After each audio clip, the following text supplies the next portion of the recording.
যারা ১,৫০০ মানুষ হত্যা, গুম ও গুরুতর মানবাধিকার লঙ্ঘন করেছে তারা আবার দেশ শাসন করুক, তা অধিকাংশ মানুষ চায় না।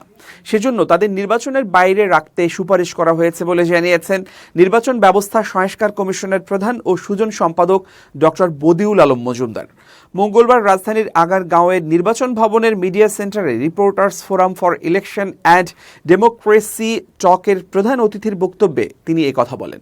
নির্বাচন ব্যবস্থা সংস্কার কমিশনের প্রধান বলেন, গুরুতর মানবতাবিরোধী অপরাধ যারা করেছে, বিচার বহির্ভূত হত্যাকাণ্ড যারা করেছে, তারা যেন নির্বাচনে অংশগ্রহণ করতে না পারে, সেই সুপারিশ নির্বাচন কমিশনকে দেয়া হয়েছে। কাউকে নির্বাচন থেকে দূরে রাখা আমাদের উদ্দেশ্য নয়। আমরা চাই যে অন্যায় যারা করেছে তারা যেন বিচারের আওতায় আসে।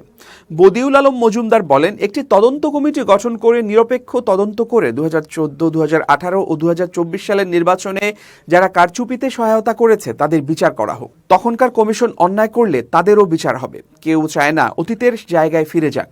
অতীতের কারচুপির নির্বাচনের পুনরাবৃত্তি চায় না। নির্বাচনী অঙ্গনকে দুর্বৃত্তায়ন মুক্ত করতে হবে।